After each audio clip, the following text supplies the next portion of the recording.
Pois bem, na oportunidade de poder interagir, eu sou o pastor Irineu, e desta feita, tendo privilégio, a oportunidade de partilhar um assunto tão nobre com um colega, pastor, e com muita reverência, eu digo, pastor Cláudio Gama, a quem o Brasil tem o prazer de amá-lo, de conhecê-lo, de respeitá-lo, dado o seu comportamento ministerial, dado o comportamento que ele tem com a Bíblia Sagrada, a palavra de Deus, falando nessa noite sobre um assunto nobre que é a psicologia pastoral, que é inerente a um pastor que se preze, né, pastor Cláudio? Pois bem, pastor Irineu Vidal, cumprimentando o senhor, cumprimentando a brilhar na pessoa do nosso irmão Anderson e todos os nossos irmãos com a bendita paz do Senhor. Me sinto bastante honrado de estar aqui com vossa senhoria, haja vista que o irmão é um construtor da história das Assembleias de Deus e tem resplandecido a glória, a luz de Cristo de uma forma tão extraordinária. E muito me dignifica o Senhor Deus hoje poder estar aqui cooperando com os irmãos neste assunto tão importante que vamos tratar sobre valores que devemos preservar até a vinda de Jesus Cristo nesta proposta da brilhar sobre a psicologia pastoral. Pois bem, pastor, Dr. Anderson, Deus abençoe pela sua vida, pela brilhar, pelos seus assessores, que faz resplandecer a brilhar no Brasil, no Mato Grosso e no mundo, onde quer que tenha espaço para ela chegar. E o assunto de hoje, eu disse, é próprio, um assunto delicado, né, pastor?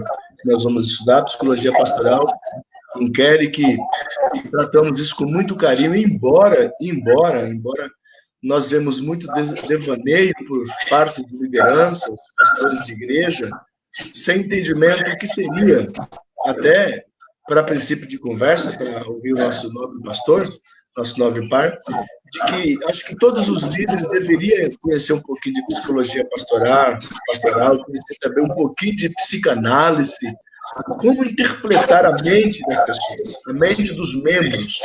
Até porque nós estamos vivendo, você falando sobre valores, a igreja acabou perdendo alguns valores que era próprio inerente à igreja, justamente com o passar dos anos, ao passar do tempo, por causa de comportamentos inerentes de algumas pessoas que realmente deixou a desejar esse tema tão profícuo, não conhecendo essa matéria, não desenvolvendo, e acaba os membros da igreja perdendo crédito, a sociedade perdendo crédito, os nossos valores foram embora. Então, se tratando de valor, nós somos de uma época onde a igreja tinha um valor excepcional, fenomenal. Quando se dizia a igreja, tudo parava. E nós estamos agora em xeque ou em choque, vivendo uma inversão de valores, não é mesmo, pastor? É uma verdade. E antes da gente responsabilizar o mundo, porque a gente tem uma tendência dentro na nossa comunidade, apedrejar o mundo, mas não olhar para o nosso telhado que é de vidro. Sim. E o que eu quero dizer com isto? A gente jamais poderá dar uma resposta saudável ao mundo, à sociedade e nos aspectos, se nós não tivermos totalmente saudáveis. Quanto o senhor falou da questão da importância da liderança, e não só da liderança, mas da igreja em si, ter uma visão psicológica da vida, isso é um problema que foi infundido ou construído dentro da comunidade cristã, é que, desde os nossos primórdios, nós fomos ensinados a desenvolver apenas o nosso homem espiritual. Mas nós não fomos ensinados a desenvolver o nosso homem físico e o nosso homem emocional. Haja vista que, por causa disso, hoje, nós estamos tendo uma série de evidências de líderes, de pessoas dentro das nossas comunidades, doentes, e muitas das vezes não fisicamente, mas emocionalmente. Emocionalmente, porque criaram também um preconceito que crente que se tivesse um problema emocional era obra do diabo, e a pessoa foi se trancando em si mesmo, e hoje é um barril de pólvoras, e um líder doente emocionalmente, ele reflete isso ao seu rebanho. Logo, o seu rebanho, o que vai reproduzir são reflexos ou, numa linguagem agrícola, sementes doentias para a sociedade. E haja vista que Jesus, ele propôs, e a proposta de Jesus não é só tratar do homem espiritualmente. Jesus sempre teve uma visão globalizada do homem. Jesus sempre vê o homem como biológico ou fisicamente. Jesus vê o homem como um ser social. Jesus enxerga o homem como um ser emocional. E Jesus enxerga o homem como um ser espiritual. Quando nós olhamos todo o tratamento que Jesus deu a todas as pessoas que estiveram com ele, a gente percebe que Jesus não só tratou apenas do aspecto espiritual. Jesus tratou espiritual, emocional, social e físico, resgatando o valor daquela pessoa. E o primeiro valor que precisa ser resgatado é o valor da nossa humanidade. Nunca houve uma necessidade tão grande dessa geração pós-modernidade tornar-se humana, ser totalmente humana. Não é só ser apenas de carne e osso, mas ser humana. E talvez essa é a proposta do Cristo. Jesus não veio para nos fazer deuses. Jesus veio para nos fazer gente, para resgatar a nossa humanidade, para fazer a gente viver como gente como a gente. Então, talvez hoje seja um dos problemas que a gente encontra gravíssimo dentro da nossa igreja, porque tanto liderança como muitos crentes foram criados com a mentalidade que eles são de ferro, que o homem não chora, trancando o seu choro, trancando as suas emoções, e o tempo passou, e eu volto a dizer, hoje o ser humano parece mais dentro da nossa comunidade, dentro da liderança, mais um barril de pólvoras que está para explodir a qualquer momento, e aí já corre o risco do tratamento ser tardio demais. Verdade.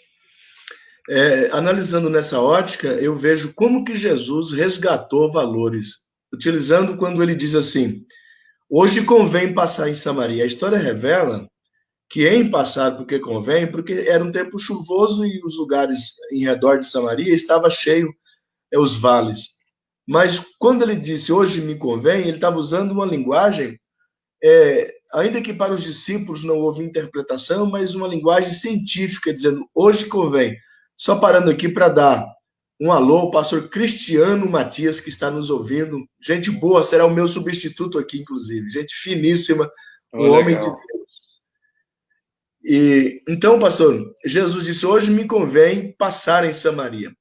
E ele passa em Samaria e era justamente para resgatar uma pessoa. Os valores tinham acabado e Jesus não lançou em rosto, não trouxe prejuízo, não difamou, não questionou o mérito por que ela vivia ou deixou de viver.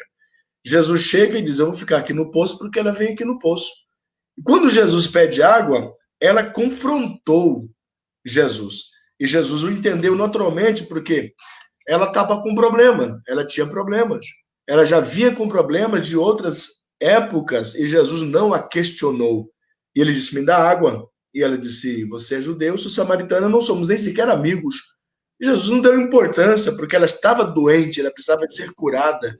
Jesus usou a psicologia, usou a psicanálise para entrar na alma dela, quando ele disse: quem bebe desta água tem sede, mas o que eu tenho aqui para oferecer não tem. Então ela disse: então me dá dessa água, para que eu não venha mais aqui tirar. E ela questiona, diz: mas como é que você tem água? Eu não vejo balde, não vejo corda, e o poço é fundo, não tens com que tirar. Aí quando ela pediu, Jesus também não questionou se ela era uma mulher de 4, de 5 ou de 6 maridos. E disse: chama o seu esposo e venha. Ela disse: eu não tenho. Então Jesus não envergonhou ela, Jesus não lançou cofete, Jesus não a maltratou. Jesus ele contraria como a graça, ele contraria a ordem da lei. A lei vem e condena, a graça vem e absolve. Jesus então absolveu aquela mulher e ela foi livre porque ela encontrou com quem realmente tinha algo para lhes oferecer. Outro detalhe, quando ele encontra a mulher que foi apanhada em ato de adultério, segundo a lei, era para apanhar homens e mulheres, e o homem e a mulher, mas pegaram só a mulher. E Jesus também não deu moral, perguntou assim: quem não tem pecado? Ele não condenou os homens também, ele deixou uma expressão natural: jogue a pedra. Ninguém, a começar pelos mais idosos.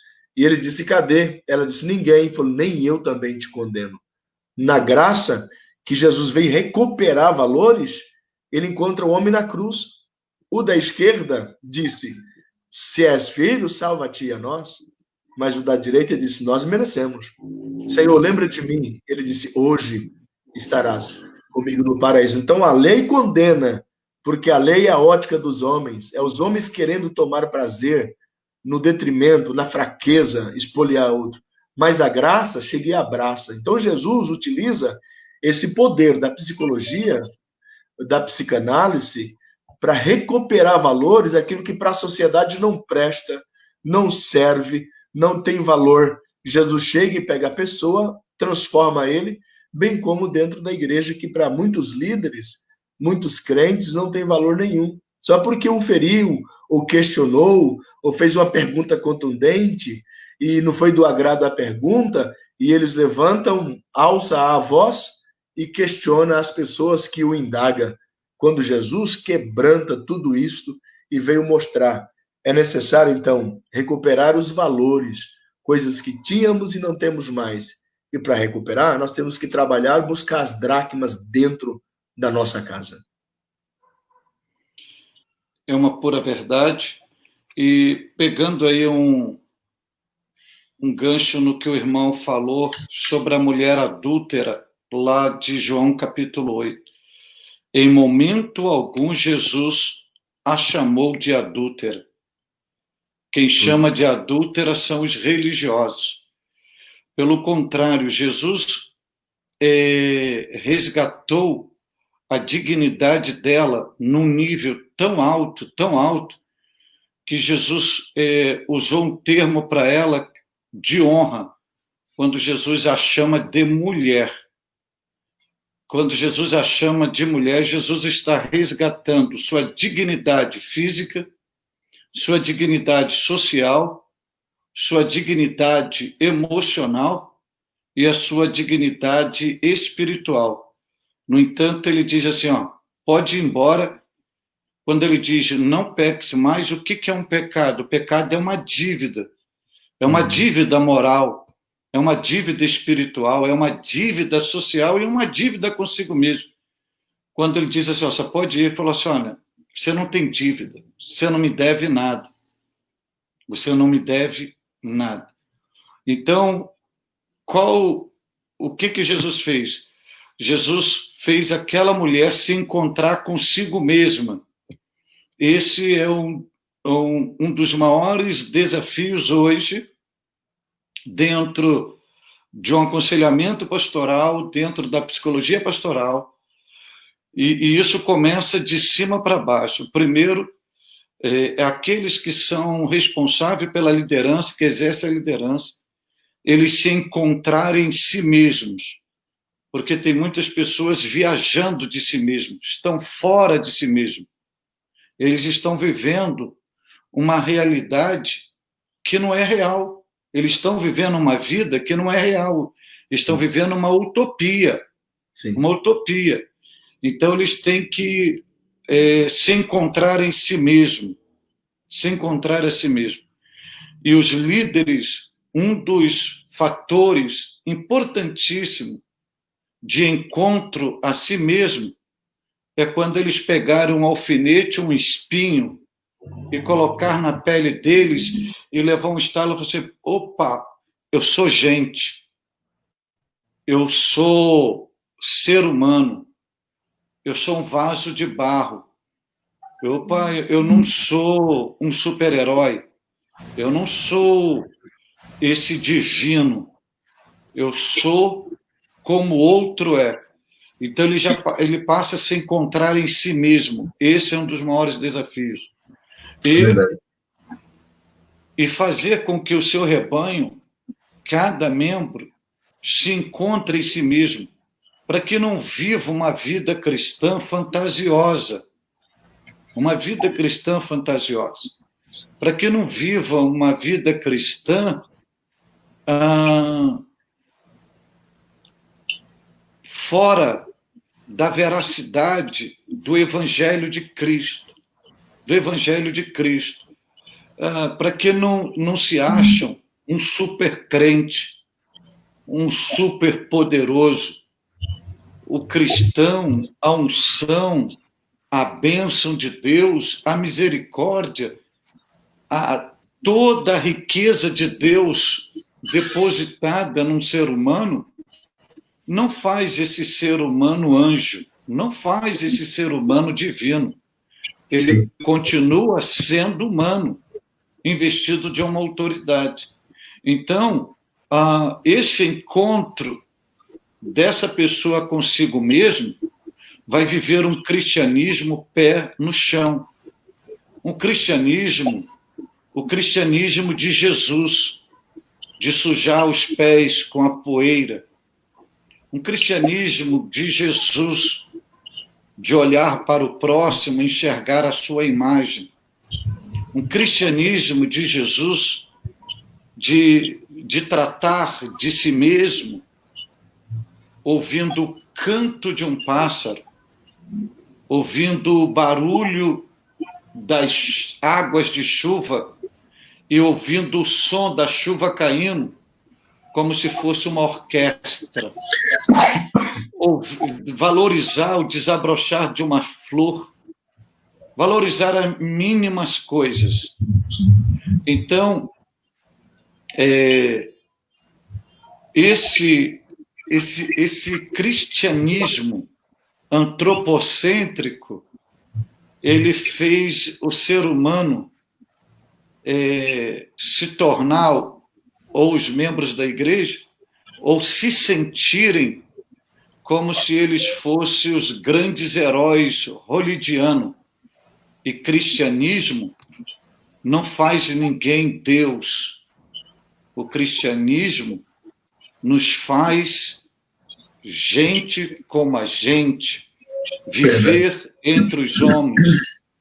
Então, esse seja o grande resgate de valores hoje, para a gente olhar na face do outro, independente do seu status social, seja aquele cidadão que não teve oportunidade, que mora na rua debaixo de uma marquise, ou aquele que mora em Dubai, ou o mais poderoso do mundo, olhar na face dos dois e ver que é o mesmo patamar, é o mesmo valor, que valor de pessoas não é medido pelo seu status social, pela sua conta bancária, é medida por ele ser humano, por ele ter uma alma, por ele ter sentimento, por ele ter uma história, por ele ter uma existência.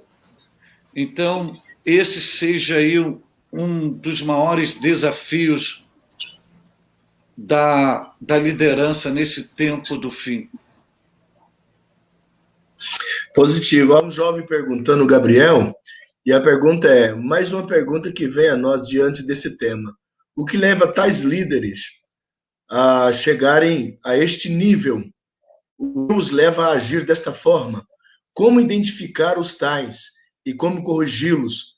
Creio que o corrigir seria o mais fácil, afinal, se for um soberbo, será um verdadeiro desafio. Que Deus vos abençoe, pastores. A palestra está ótima. Pois bem, Gabriel, Deus abençoe, muito obrigado, um abraço. Dentro da palavra do pastor, eu vou dizer 3 experiências vividas. Bom, primeiro uma bem singularzinha. Eu estava em Israel e estava saindo de Jerusalém, estava indo para Palestina. Eu encontrei, então, um líder palestino que estava nos conduzindo e ele estava muito bem armado. Aí eu falei, rapaz, vocês andam muito armados aqui, não precisa de tanta arma. Ele falou, precisa. Eu falei, por que precisa? Aí ele disse para mim, só tem uma diferença entre nós e o Brasil. E eu disse, qual é a diferença? Ele disse, é que no Brasil, na bandeira brasileira está escrito ordem e progresso. Mas, na verdade, o Brasil só tem progresso, mas não tem ordem. Aqui na Palestina, nós temos ordem, só não temos progresso. Então, é necessário contemplar esses valores que realmente nós temos a partir do grito do Ipiranga, né? A liberdade e vida. Eu estava, uma certa feita, já contei outro dia aqui na igreja, e numa reunião fui pregar sexta-feira. Lá tinha uma jovem, por sinal, muito querida, foi que se percebeu, ela era muito quista por todos os jovens. Eles ensaiavam para poder cantar, então, no sábado. Isso era sexta, eu fui jantar na casa do pastor. Em dado momento, uma das que lá estava ficou possuída por um espírito e começou a acusar uma das jovens que lá estava, dizendo que ela aprontou, enfim, trouxe coisas à tona, revelações sérias e profundas. Naquele exato momento, o pastor olhou para mim e eu queria que ele agisse logo. Ele perdeu naquele momento a estribeira, acho que ele ficou sem jeito, passou para mim para direcionar aquele assunto. Aí eu perguntei para a moça de que era acusada pelo espírito maligno e disse, você fez mesmo o que ele está dizendo na boca dessa pessoa? Então a garota disse, é verdade, eu fiz mesmo, eu aprontei, eu fiz tanta coisa errada, eu só realmente não fiz o que não devia, que não tinha possibilidade de fazer, mas tudo que foi possível fazer eu fiz, mas estou muito arrependida, estou com vergonha. Talvez esse momento, ela disse, Deus permitiu para criar uma situação para eu resolver a minha situação espiritual. E naquele instante, então, eu falei, você está arrependida? Ela falou, estou. Dobrou o joelho, perguntei se todos queriam orar por ela e se a perdoava, e todos perdoaram. Naquele instante, falei, quer que ela fique em comunhão para cantar nos jovens? Sim. Abraçaram ela, choraram, e a pessoa ainda estava possuída por um espírito maligno, sentado lá, e nós fomos, eu disse a ela, vai lá nesse instante agora e expulsa, porque você está perdoada, a igreja te perdoou, os jovens te perdoaram, você está bem. E ela saiu como que se fosse um soldado em campo de batalha, ela saiu pisando em passos largos, ela marchava, ela ia com muita veemência, e quando chegou na pessoa que estava possuída pelo espírito maligno, ela disse, Satanás, sai desta vida. E o diabo disse, agora eu vou sair, porque eu não tenho mais nada para te acusar. Foi imediato, foi intrínseco o perdão de Deus. É aí que nós temos que entender, os pastores, que eu não posso tomar proveito de liderança pensando só no dinheiro que recebo, pensando nos valores que entram no meu cofre e desprezar a igreja, seja quem for, o de alta posição social ou os de chinelo de dedo. Como filhos, somos irmãos. E é necessário que o pastor olhe por este ângulo, interprete e ame mais, porque, na verdade, dentro desses valores, o primeiro valor que nós perdemos foi justamente o valor do amor. Foi embora. A igreja virou um mercantilismo e Jesus Cristo na prateleira virou uma mercadoria. Tem dois cantores nordestinos, os irmãos Nonato, e eles cantam uma música que eu não gosto, mas é verdade. E eles dizem que no comércio da fé, Jesus não passa de um pequeno produto vendido à prestação. Muitos dos líderes pensam muito mais no dinheiro do que amar. Quando nós deparamos na oração do Pai Nosso, a Bíblia diz assim: perdoe como eu tenho perdoado. Eu quero perdão, mas eu não quero perdoar. Se eu não ensino isto, o meu povo não vai aprender isto. Aí, para me resgatar valor, eu preciso ter dois princípios. Na verdade, eu tenho muitos princípios, mas dois. Eu tenho que amar e perdoar, porque o perdão e o amor andam junto. Eu preciso de mais 5 princípios dentro dessa psicologia pastoral, reconhecendo ou recuperando os valores, e um dos primeiros princípios é harmonia, harmonizar entre o grupo. Eu preciso de ter harmonia, criar harmonia. E para eu criar harmonia, é necessário que o meu povo me interprete e que eu interprete o meu povo. Que eu consiga entender, amar, considerá-lo e poder produzir ensinos. Para isso, o pastor ele ganha salário aos que dirigem, os que apacentam, os líderes, justamente para poder ter tempo para amar o seu povo, para abraçar o seu povo. Jesus provou isso aí na íntegra, em todo o tempo, ele dava atenção, ele deu atenção à mulher que nem sequer era do seu rebanho, a mulher cananeia, disse: eu quero um pedaço de pão. E Jesus testou a sua fé, dizendo assim: não, eu não posso tirar o pão da mesa e dar aos cães. Ela pegou, desceu lá embaixo ao nível e disse: os cachorros, os cães, comem as migalhas. E Jesus disse: eu nunca vi tanta fé. Jesus só testava ela. E é necessário, então, se tiver pastores aí nos ouvindo, nos atermos para o rebanho e amar essa gente, interpretar essa gente, correr atrás desse povo, nem sequer perder um. Não perder um, porque quando nós vemos a parábola da ovelha, pastor, na parábola o dono das ovelhas que deixou as 99 e foi atrás de uma. E quando a encontrou, trouxe-a, após ter curado, trouxe nos seus braços e disse na parábola, disse ao seu servo: sai e convida os vizinhos, os amigos, os colegas, as pessoas por perto para vir para uma festa. Vou fazer festa. Por quê? Encontrei a ovelha que estava perdida. É necessário profundamente que todos nós nos atemos a esses princípios. Ser pastor, ser líder é acima do que ter um nome, do que ter uma credencial, do que exercer uma função no gabinete. É acima de que isto. É algo de que, se não receber os líderes aqui na Terra, mas a eternidade vai formar um caráter e lá Deus vai dizer: você valeu a pena eu contar com você na Terra. Então, assim, é preciso curar pessoas doentes dentro da igreja, família doente, tem que se restaurar a família. Para isso, os valores, princípio da igreja, tem que ser resgatado, tem que ser restaurado, em especial valores espirituais. O que é ser crente? O que é ter valor espiritual, na verdade? O que é servir a Deus? Além de harmonia, nós temos uma palavra muito simplória, mas é oriunda, verdade. Quando Jesus foi responder para Pilatos, quando ele diz assim: logo tu és rei, ele falou: tu dizes que eu sou. Eu vim para dar testemunho da verdade. Quando ele pergunta o que é a verdade, eu entendo que Jesus ia dar uma boa resposta, mas ele virou as costas e saiu. Diz a justiça que dura leque e sede leque. A verdade é dura, a lei é dura, mas é lei. Então, assim, então a verdade é dura, mas é verdade. As verdades eu não gosto de ouvi-las, mas são importantes ouvi-las e entendê-las. Esse depoimento, essa colocação do amado pastor reflete o drama que a comunidade cristã ela vive no seu aspecto geral. Não pense que isso é algo localizado ou geográfico, mas isso hoje é um é uma evidência ao mal que se lastrou nos 4 cantos da terra.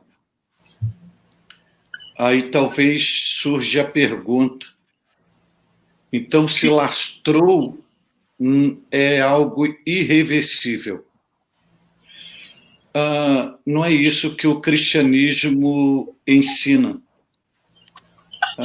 Através de cada um de nós está a fagulha da esperança para a mudança, para a cura, para o resgate deste valor. O que significa isso? Baseado nas suas colocações na questão do perdão. O fraco não perdoa ninguém. O fraco não perdoa ninguém. Somente os fortes conseguem perdoar. Somente os fortes conseguem perdoar. O perdão, ele é um remédio tão eficaz que ele não só cura quem está sendo perdoado, mas ele cura principalmente quem está liberando o perdão. Porque quem está liberando o perdão, ele está tirando de dentro dele um defunto. Algo que ele dorme com aquilo diariamente. Ou já leva décadas com aquilo. Mas quando ele libera o perdão, ele está liberando o problema, ele está liberando a pessoa. Então ele está curando tanto a pessoa quanto ele está curando a si mesmo. Outro detalhe que o senhor pontuou aí na questão da harmonia, que são coisas do nosso dia a dia, da nossa comunidade, e que são faladas, mas pouco valorizada, vivenciada, praticada e cultivada, que é a palavra irmão. Se cada um de nós soubesse o peso desta palavra e nos enxergássemos realmente como irmãos, muitas coisas poderiam ser evitadas no nosso meio. Mas, infelizmente, a gente usa o termo irmão porque não sabemos o nome da pessoa. Mas toda atitude é uma atitude de competição ou predatória. Então, isso é um reflexo hoje, e como a gente está trabalhando numa psicologia pastoral, existe hoje muitas pessoas doentes, feridas, machucadas e sangrando, porque elas são chamadas de irmão, mas elas são tratadas como caça. Sim. Há uma atividade predatória em cima delas. Então, talvez seja outro desafio nosso. Eu olhar para os teus olhos, olhar para o pastor Irineu e não ver como meu concorrente, mas ver como meu irmão que está do meu lado e lutando por o mesmo objetivo, na mesma guerra. Se ele vai ser honrado por Deus, o que cabe a nós é glorificar, apoiar, incentivar, e não fazer uma torcida contrária para que ele seja vitimado.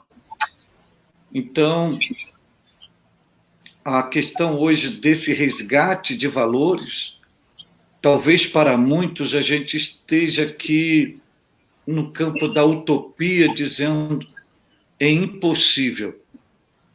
Mas quando a gente faz a nossa parte, pelo menos a nossa parte, eu vou usar uma linguagem bem prática para entender isso, não é porque uns desonram a palavra de Deus que a gente vai desonrar. Não é porque uns fazem opções por caminhos errôneos que nós também vamos fazer. Não é porque uns faz opção pelo engano que a gente vai enganar. Dizem que uma andorinha não faz verão. Olha, dentro de algo real, uma gotícula não paga o incêndio. Mas se a gente for a gotícula, a gente está fazendo a nossa parte. A gente está contribuindo. E a gente tem que contribuir reproduzindo Cristo, reproduzindo um caráter, mostrando que é possível fazer a diferença em meio ao caos. E Paulo ensina isto. Paulo ensina isto. Paulo diz em Filipenses 2,15 que nós vivemos no meio de uma geração pervertida e corrupta. Mas é no meio dessa geração pervertida e corrupta que a gente deve resplandecer como luzeiros ou astro de Deus. Jesus tinha essa perspectiva. Jesus vivia essa realidade. No entanto, Jesus enxergou a geração dele como um bolo de carne putrificada. E Jesus não se entregou ao estado de putrefação. Jesus chegou e colocou sal no meio da putrefação. E Jesus virou para os seus discípulos e disse o seguinte: olha, vocês são o sal da terra. Ou seja, tem um estado de putrefação. Mas quem vai impedir essa putrefação avançar são vocês. Vocês são o meu sal na face da terra. Então, o que eu quero dizer é que nem tudo está perdido. Cada um com a sua consciência, com o seu caráter, com o seu compromisso diante de Deus e diante dos homens, eles podem mudar. E toda mudança, ela nunca começa coletivamente. Ela começa com um indivíduo. Ela começa com conscientização.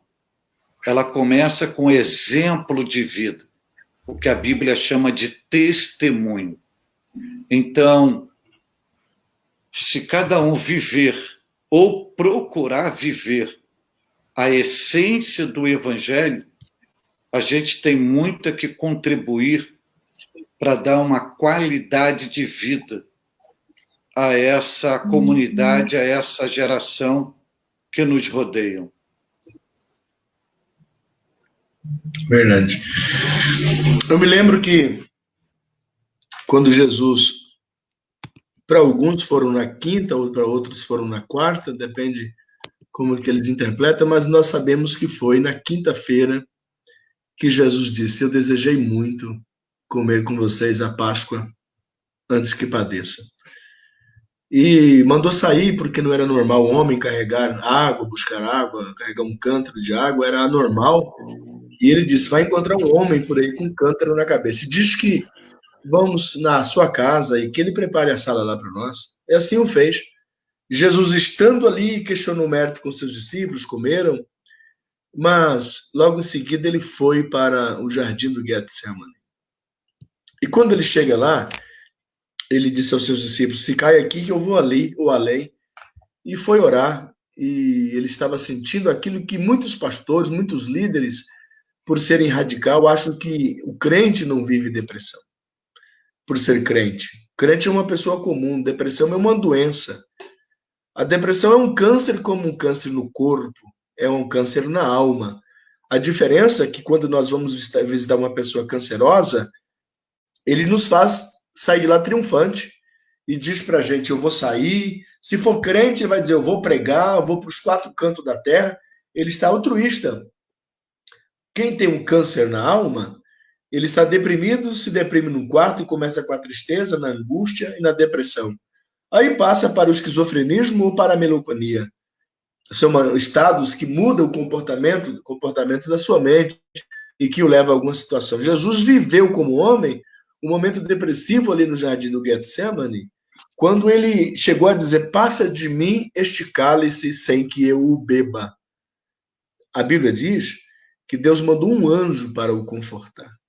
E confortar é quando alguém chega na gente, usando palavras claras, nesses valores espirituais, alguém chega com palavras bonitas, brandas e que nos faz chorar. Naturalmente, penso eu que o anjo chegou, encosta a cabeça de Jesus no peito e diz: fica assim, não, vai dar certo, vai passar. Mais ou menos como a história de que um rei mandou escrever uma frase bonita no seu anel. E disse: escreve aí uma frase, e quando eu tiver muito bom, ela serve. E quando tudo tiver ruim, ela serve. O Orive, então, pegou o anel e escreveu. Quando ele leu, estava escrito: vai passar. Ele disse: mas por que você escreveu vai passar? Foi quando você estiver alegre demais, exaustivamente alegre, essa alegria vai passar. E quando estiver triste, angustiado, deprimido, também vai passar. Então vai passar. Jesus estava lá e o anjo por certo dizia: vai passar, você vai vencer, vai dar conta. Então Jesus, o seu suor tornou-se em grandes gotas de sangue. Naturalmente ele viveu uma hermatidrose e os seus poros abriu, os pequenos vasos estouraram e ele começou a sentir as dores. O momento depressivo passa de mim, eu não queria viver esse momento. Então, o momento que nós vivemos, depressivamente falando, seres humanos, que nós acordamos ou deitamos vencendo o demônio, se o demônio aparecer, ou se um bicho aparecer, e a gente fala: se ele aparecer, eu vou estraçalhar ele, eu vou rasgar ele com o dente, vou rasgar um pão. E faz o mesmo, porém amanhã a gente acorda com medo de tudo, de todos e chorando. Isso é o ser humano. Para tanto, esse ser humano precisa de um alguém que tenha habilidades ou que tenha mais forças que ele para aconselhá-lo, para ajudá-lo, para abraçá-lo, para dizer uma palavra de incentivo: vai passar, vai dar certo. Então Jesus conseguiu, nesse exato momento, vencer. Olha outro detalhe interessante. Jesus foi convidado para estar na casa de um cidadão e ele disse: vou fazer um jantar. E fez.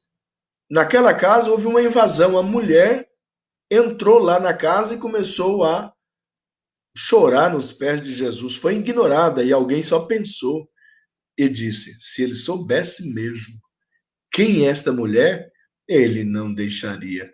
E Jesus toma a palavra e diz: eu sei, eu estou consciente disto.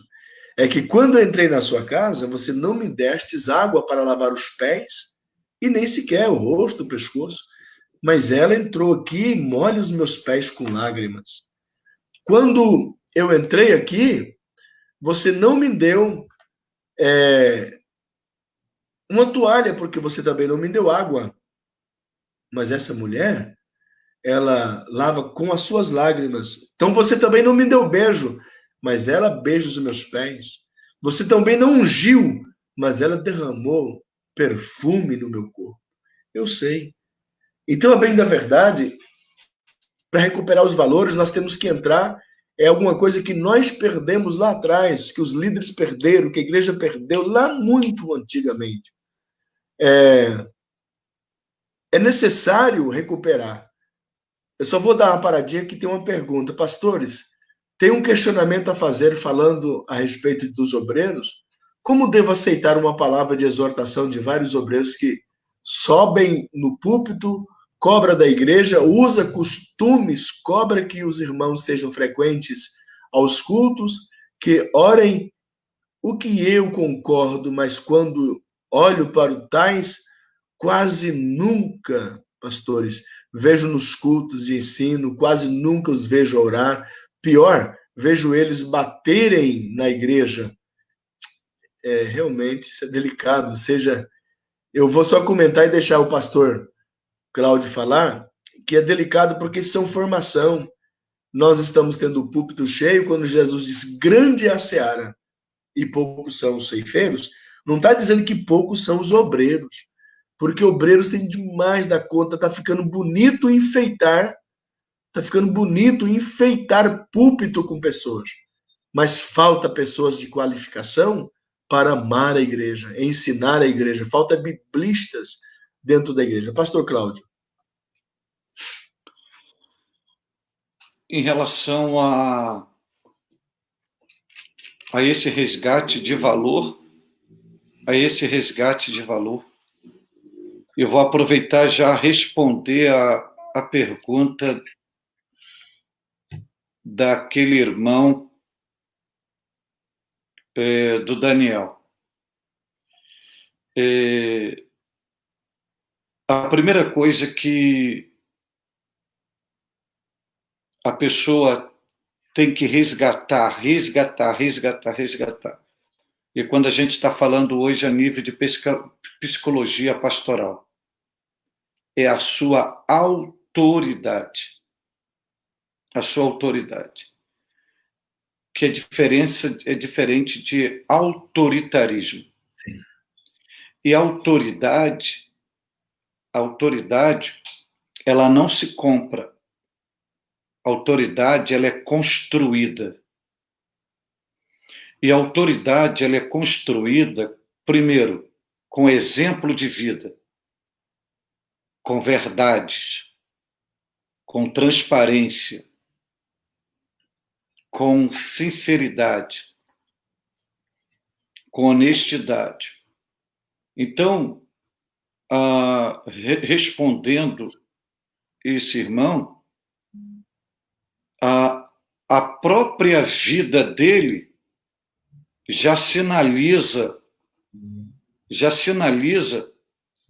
o processo de decadência que essa pessoa está vivendo dentro de autoridade. Porque Jesus nunca, eu vou me referendar em Jesus. Jesus nunca mandou alguém fazer alguma coisa que ele não fazia. Uhum. Jesus era o exemplo número 1. O exemplo número 1. Um exemplo respondendo a esse irmão. Os discípulos chegaram para Jesus e pediram para Jesus ensinar a eles a orar, porque os discípulos de João também oravam. Ok? Agora, por que os discípulos pedem justamente a Jesus para ensinar a orar? Porque Jesus, em toda a sua atividade, ele tinha o seu momento de oração. Você só pode ensinar aquilo que você vive. E o maior ensino é com a sua própria vida, com o seu testemunho, que a Bíblia chama de testemunho. E falando aqui, como a gente está falando, a questão de aconselhamento pastoral, psicologia pastoral, a Bíblia ensina que o líder, ele é o padrão dos fiéis. E isso tem que ser, isso está desgastado. Mas ele é o modelo, ele é o referencial. Essa mensagem, olhe para Jesus e não olhe para mim, isso é uma desconstrução bíblica. Sim. Isso é uma desconstrução bíblica. Paulo disse o seguinte, olha, sede meus imitadores, olhe para mim, me imitem, sigam o meu exemplo, assim como eu imito Jesus. Sejam meus imitadores como eu fui de Cristo. Então, é fugir da responsabilidade. O líder tem que ser um padrão dos fiéis em tudo. O rebanho tem que olhar para o líder e ver a graça de Deus, ver o caráter de Deus, ver a natureza de Cristo. Então, o que a gente está falando aqui, eu volto a dizer para muitos que nos ouvem, isso é uma utopia, você está fora de uma realidade. Mas a gente está falando pautado naquilo que as Sagradas Escrituras ensinam. Então, esse é o desafio de um líder que abra a boca e seja a voz do Cristo, não é a voz dele, é a voz do Cristo. E o povo tenha temor em ouvir isto. E, ao mesmo tempo,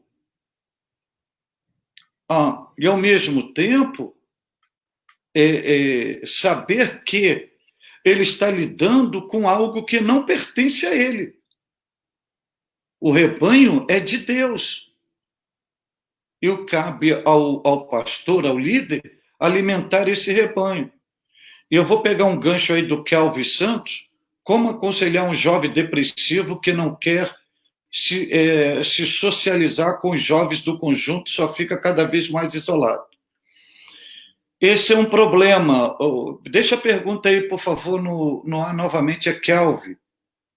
Olha só, vou pegar aqui a palavra do pastor Irineu, quando disse que Jesus foi para o Getsêmani. Por que Jesus levou os discípulos e levou Pedro, Tiago e João para dentro do Getsêmani? Jesus tomou uma atitude totalmente inversa desse jovem aí. Jesus, mesmo em reação depressiva, ele não abriu mão da sociabilidade.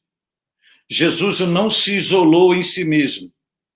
Então, uma das coisas para esse jovem que está depressivo e não quer se sociabilizar, um doente ele só pode ser tratado quando ele quer ser tratado. Sim. Então, uma das coisas para esse jovem depressivo abrir o leque em busca de uma cura é aceitar a socialização e não optar pelo isolamento, se tornar uma ilha em si mesmo. Jesus, apresentando sintomas de reações depressivas, ele estava lá junto com Pedro, Tiago e João, porque Jesus não se isolou em si mesmo, não optou pelo isolamento para se tornar uma ilha. Ele não abriu mão dos amigos, ele não abriu mão do diálogo, ele não abriu mão das companhias, ele não abriu mão da agregação, do grupo. Ele não abriu mão disso. Então, esse é o primeiro caminho, é voltar a se socializar. E segundo caminho, baseado lá em Jesus, lá no Getsêmani. Jesus era o único ser humano, a única pessoa na face da terra que tinha prerrogativa para não fazer o que ele fez com Pedro, Tiago e João, que foi abrir o seu coração. Porque imagine Pedro, Tiago e João o tempo todo, no ministério todo, ouvindo de Jesus: eu sou, eu sou, eu sou, eu sou. Eu sou o caminho, eu sou a porta, eu sou a vida, eu sou a ressurreição, eu sou o bom pastor, eu e o Pai somos um, eu sou a água da vida, eu sou a luz do mundo, eu sou, eu sou, eu sou, eu sou. E de repente Jesus chama os três e diz assim: para quê? Para quê? Eu preciso me abrir, eu preciso falar algo para vocês. Aí Jesus vai abrir o coração e dizer: olha, minha alma está profundamente triste. Ele diz: estou em agonia. Em outra versão, estou com medo. Em outra, eu estou com pavor. Em outra, eu estou aflito. Então, Jesus abre o coração. Isso, para a liderança de hoje, não, isso é vergonha. Eu sou um pastor. Não, eu não posso me rebaixar. Jesus desceu ao nível mais baixo. Foi assumir a sua humanidade. Mostrar para os discípulos que cura não é guardar os lixos tóxicos, as doenças emocionais. É fazer uma higienização de si mesmo, colocando tudo para fora. Que no reino de Deus não tem essa que o homem não chora. Homem chora.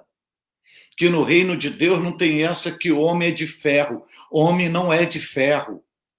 Unção, não, eu volto a dizer, unção não nos faz de ferro, não nos faz anjo e não nos faz deuses. E Jesus coloca tudo para fora. Imagina os discípulos ouvindo isso. Me ajude, ore comigo. Ore comigo. Porque eu estou com a alma profundamente triste, eu estou em agonia, eu estou com pavor, eu estou perturbado dentro de mim. Agora, era uma fraqueza de Jesus? Não. Era a consciência de um ser normal. Era uma consciência de o que é ser gente. Era a consciência do que viver a humanidade plenamente. Além disso, por que Jesus estava abrindo o coração? Para que os discípulos que estavam ali ouvindo fosse tratado por ele e não vivesse uma fantasia religiosa que eram o super tal. Era Jesus treinando os discípulos, dizendo o seguinte: quando você tiver a sua dor, não esconda. Assuma quem você é. Assuma a sua fragilidade, assuma a sua emoção, assuma a sua humanidade. Assuma isso. Porque quanto mais você assumir que você é homem, que você é humano, mais parecido com Deus você se torna. Então, era isso que Jesus estava passando. Então, respondendo às duas perguntas, uma, autoridade é pelo testemunho de vida.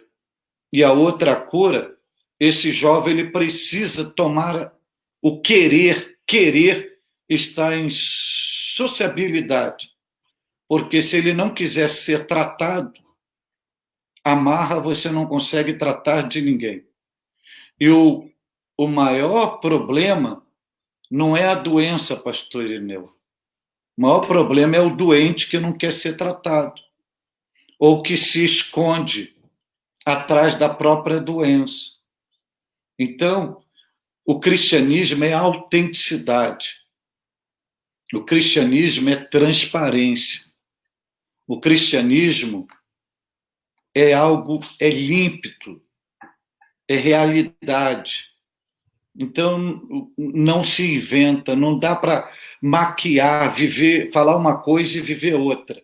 Cristianismo é você viver a realidade da vida como ela é, sem tentar enganar a si mesmo. Eu espero que eu tenha ajudado. Quando Abner estava fazendo uma briga, um dos irmãos de Joabe chega lá e ele diz assim: sai de perto que eu estou brigando. E ele não saiu, a espada pegou a quinta costela e ele morreu. Aí Joabe, que era general do exército de Davi, inclusive primo de Davi, ele perseguiu Abner por muito tempo, e a história diz que um dia Abner correu, estava distante. Lá de cima ele gritou: Joabe, para de me perseguir, porque irmãos somos. Então, quem está matando as pessoas, quem está destruindo, são irmãos. Salmos de número 42 está dizendo a partir do versículo de número 5, os meus inimigos, então está dizendo que é inimigo, então não temos problema. Eles vêm, me perseguem, falam mal de mim, zomba, e se vai na minha casa me visitar, entra no meu quarto, e quando sai de lá, é disso que se fala, de sua doença má pegou ele, vai morrer. Mas até aí está dizendo que é o inimigo. O problema é que a Bíblia diz no versículo de número 9, 42, até os meus amigos íntimos, em quem eu tanto confiava, que comia comigo no meu prato, levantou-se contra mim o seu calcanhar. Quem está ferindo, quem está destruindo, quem está polemizando são irmãos, pessoas que te abraçam, que te passam as mãos nas costas, e nós precisamos de ter a consciência, se somos irmãos, o senhor disse no início, o que é irmão? Chama de irmão porque não sabe o nome. Que irmão é esse que apunhala pelas costas? Que irmão é esse que é traiçoeiro? Que irmão é esse que polemiza o meu nome e joga na mídia? Pois a Bíblia diz no capítulo 18 de Mateus, versículo 15, diz assim, se o teu irmão pecar, a Bíblia diz assim, se o teu irmão pecar, e lá está entre parênteses, contra ti, ou seja, se fizer um pecado ou pecar contra ti, vai a ele. Se ele te ouvir, ganhaste seu irmão. Se não ouvir, leva 2 ou 3 pessoas. Se também não ouve, leva-o à igreja. Seja, vai ao pastor, diz, o pastor vai mandar um representante em nome dele, a comissão. Mas nós primeiro estamos querendo mandar colocar no imparcial, colocar na Folha de São Paulo, colocar na New York Times, colocar na revista europeia, colocar em todos os meios de comunicação, Facebook, Instagram, Twitter, WhatsApp, nós queremos polemizar. E Deus nos ensina diferente. Eu, outro dia, trouxe um ensino, no capítulo 3 de Tiago, e o tema que eu usei foi a língua, domando esta fera mortal. Todo problema está nela, domando esta fera mortal. Porque disse Fuller, e ele diz assim, Enquanto eu digo uma mentira, eu respondo pelo que falei. Mas se digo a verdade, ela responde por mim. Disse Rui Barbosa que a verdade não é aquilo que aparenta ser, mas a verdade é a comprovação da realidade. Para o médico, o bisturi. Para o advogado, o HC. O HC para a liberdade, o bisturi para a vida. Não haverá vida sem liberdade. E não haverá liberdade sem vida. Essas duas pecinhas precisam de estar juntas. Então, assim, se tratando de psicologia pastoral, recuperando os valores morais, recuperando valores espirituais, recuperando valores na juventude, recuperando valores no casamento, em especial na família, pois todo problema social está na família. Se nós resolvermos o problema da família, todas as coisas serão resolvidas. E por essa incontinência ou discrepância, nós temos 346, 347 mil divórcios por ano no Brasil. E 38% a 39% está no meio dos cristãos. E uma boa parte eles pegam o que está escrito na Constituição de 88, que é justamente a união estável. Aí, usando o termo de dizer, eu estou usando o termo porque foi incompatibilidade, não deu jeito. Nós tivemos uma incompatibilidade e a Bíblia diz que é só a morte. Aí ninguém vai também pedir para a morte passar fora de hora na casa, né? De uma certa forma, meu pastor, eu queria que a Kedma colocasse a pergunta dela, por favor. Ela tirou, por gentileza. Como restaurar os princípios bíblicos que hoje em dia estão sendo quebrados? Bom, deixa eu relativizar. O que seria princípios bíblicos? Não seria princípios bíblicos como usos e costumes. Usos e costumes é uma doutrina que faz galho com a doutrina bíblica. Ela ajuda a igreja e nós mantemos, no caso do estado do Mato Grosso, nós mantemos os usos e costumes. Faz parte de nossa vivência aqui no estado. Mas em outros estados, alguns princípios que para nós não pode, para outros lugares os pastores entendem que não tem problema e nós também não vamos entrar no mérito. Restaurar os princípios bíblicos é coisa simples assim. É só fazer com que os líderes voltem aos princípios, às origens. Quando no século XII para o século XIII, William Tyndale estava diante do rei da Inglaterra. E ele havia escrito um livro e havia questionado o mérito, pois ele tinha uma responsabilidade de escrever a Bíblia em inglês. E ele diz assim que santo não salva, que só Jesus salva e que seremos salvos por meio da fé. E ele foi questionado no tribunal. E quando foi questionado, ele diz assim, de uma coisa eu sei, e disto tenho certeza. O que faz de uma árvore boa ou má não é os frutos.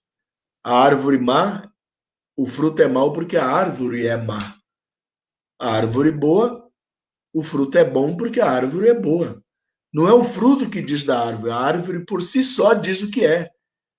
Então, se eu quero resgatar, eu tenho que deixa eu usar bem a expressão, porque nós já estamos com o horário trespassado, usar a expressão de limites, dizer que eu tenho que honrar o que sou. Eu sou pastor, preciso de honrar o meu cargo de pastor. Pastor não é um cabide de emprego, não é uma profissão, é chamada, vocação. Então, como líder cristão, eu preciso de honrar o que sou, amar, fazer o que estou fazendo, porque, na verdade, nós nunca mais seremos o que fomos. Nós não somos o que éramos e também não seremos o que somos hoje no presente. Por incrível que pareça, é preciso de honrar com leitura, com pesquisa, tomar tempo para ler, para estudar, para escrever, para pesquisar, para que tenha informações para dar o seu povo. Naturalmente, sim. Então, terminando aqui a minha fala, eu agradeço esta missiva oportunidade. Pastor Cláudio, o senhor não sabe o quanto foi rico para mim estar proseando junto ao senhor, isso faz me engrandecer. E os meus netos, naturalmente, saberão que um dia eu tive um espaço ao seu lado, não tenha dúvida disso. Agradecendo os ouvidos de todos que nos ouviram, irmãos, amigos, colegas, o doutor Anderson, pela generosidade de abrir precedência que pudéssemos aqui estar. Não tenha dúvida, eu estou, se fosse questão de currículo, e dasse um currículo, eu queria um currículo assinado pelo pastor Anderson e pelo senhor. Ô, pastor Irineu, o senhor nos constrange, o senhor é um líder altamente capacitadíssimo, o senhor é um referencial, o senhor vive a realidade do Evangelho, e que quem está sendo dignificado por Deus aqui sou eu, tendo o privilégio de ter uma pessoa do seu quilate, abençoando a minha vida, fertilizando a minha alma, enriquecendo o meu espírito e, através da sua instrumentalidade, me proporcionando ser melhor na vida.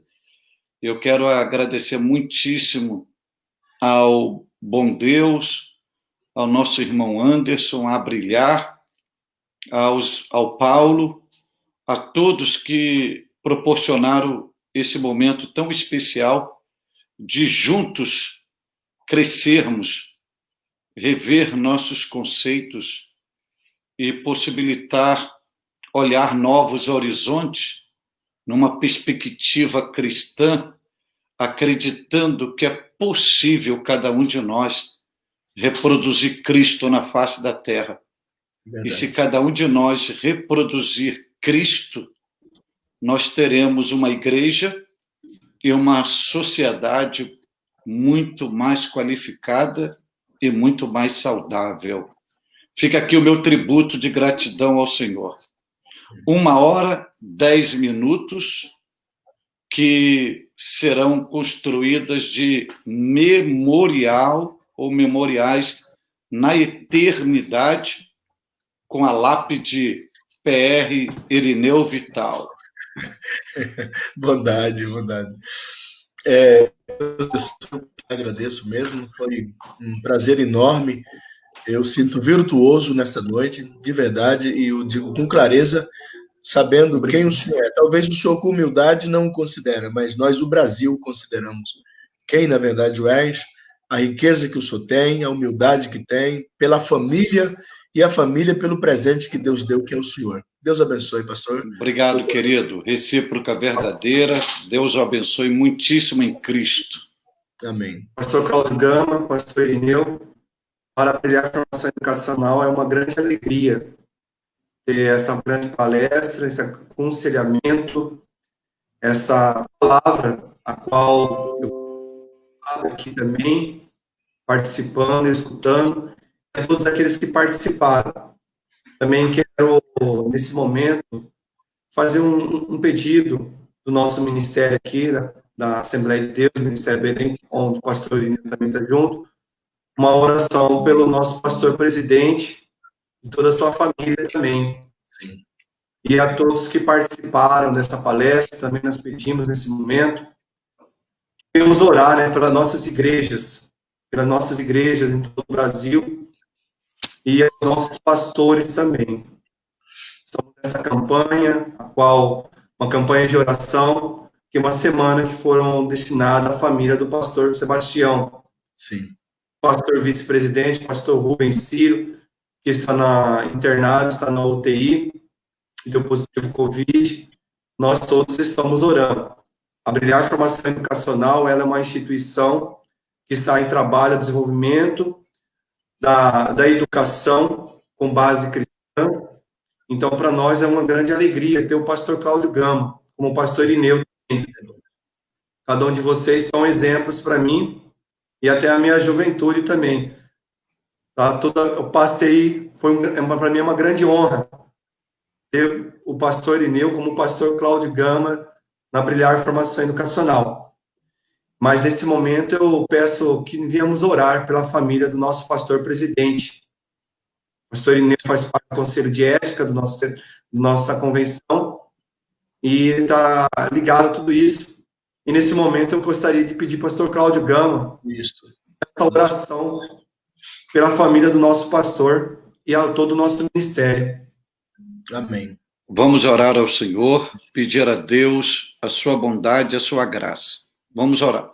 Oremos. O nosso Deus, o nosso Pai, poderoso Jesus, amado da minha alma. Neste momento, na autoridade do nome de Jesus Cristo, Senhor, eu me associo a toda a família cristã em oração, ó Deus, em favor do teu ungido, o pastor Sebastião Rodrigues de Souza. Eu rogo, Senhor Deus, que a tua mão poderosa seja estendida sobre o teu ungido e o Senhor possa tocar nele, na sua estrutura física, na sua estrutura emocional, na sua saúde, ó Deus, e revigorá-lo para a glória do teu nome. Eu lhe apresento também a sua muito digna esposa, a irmã Nilda, que o Senhor venha se compadecer dela, venha restaurar toda a sua estrutura óssea, venha lhe dar firmeza, estabilidade e sustentá-la com as tuas mãos poderosas, Senhor. Eu oro pelo teu servo, pastor Rubens, Senhor, que está hospitalizado. Peço que o Senhor use de compaixão neste exato momento e que, baseado na tua compaixão, o Senhor possa virar este cativeiro e liberar uma unção de cura sobre o teu servo, Senhor. Ó Deus, tenha compaixão do pastor Rubens. Repreenda todo o espírito maligno que se alimenta desta enfermidade. Que ele seja agora, Senhor Deus, o pastor Rubens, impactado pela uma unção de cura e o milagre de Deus aconteça na vida dele. Senhor, dê saúde ao teu servo. Libere um rio de saúde agora em favor do pastor Rubens, Senhor, e o teu nome será glorificado. Senhor, eu oro pelo pastor Silas Rodrigues, abençoe a família do pastor Sebastião, abençoe o pastor Silas, sua família, seu ministério, abençoe a igreja em Cuiabá, o ministério de Cuiabá, toda a família assembleana em Cuiabá, que está debaixo da autoridade pastoral do pastor Sebastião, Senhor. Cobre esta família com teu sangue. E esta família agora, nós colocamos debaixo da mão poderosa do Deus vivo, todo-poderoso, e rogando por um milagre, que algo sobrenatural venha acontecer agora, que os céus sejam abertos e que a bênção de Deus seja materializada em forma de cura, na autoridade do nome de Jesus. Todo tipo de enfermidade que assola a família do pastor Sebastião Rodrigues, do pastor Rubens, do pastor Silas, seja repreendida agora pelo poder de Jesus Cristo, o Filho de Deus, em nome de Jesus. Eu ministro agora a toda esta enfermidade, digo, no nome de Jesus, enfermidade, o Senhor te repreenda, o Senhor te repreenda, o Senhor te repreenda, e em nome de Jesus, em nome de Jesus, a família do pastor Sebastião Rodrigues seja livre desta enfermidade, seja livre deste mal, receba uma cura, receba um milagre para a glória de Deus, que o restabelecer do pastor Rubens deixa a medicina boca aberta e o nome de Jesus exaltado.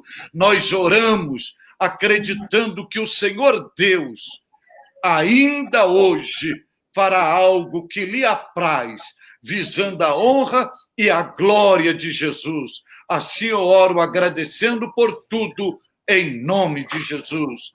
Amém, amém e amém, Jesus. Graças a Deus. Graças a Deus. Deus seja louvado. Glória a Deus.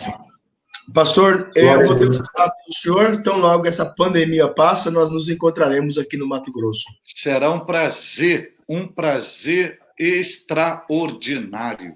Deus estar quiser. com o irmão é estar desfrutando das bênçãos dos céus. Amém. Glória a Deus. Obrigado, pastor Ineu, obrigado, pastor Cláudio Gama, Amém. obrigado por participaram da palestra, aos irmãos aí de Rio de Janeiro que participaram, fizeram inscrição, como comentei com o pastor Cláudio Gama aí, irmãos do Rio de Janeiro fazendo inscrição, aos irmãos também de Goiás, de Goiânia que participaram, que Deus abençoe cada um, alunos aí, Kelvin, é um aluno nosso aí que está entrando na próxima turma, pastor Irineu. E, irmão Anderson, teve uma menina aí, uma jovem, que ela fez um pedido, e pense nesse pedido dela aí. Positivo, positivo. Tá bom. Nós estamos aqui à disposição de todos e que Deus venha abençoar grandemente. Amém. Amém, querido. Fique na paz. Obrigado por tudo. Até a próxima, permitindo Deus. Amém. Amém. Deus abençoe. Amém.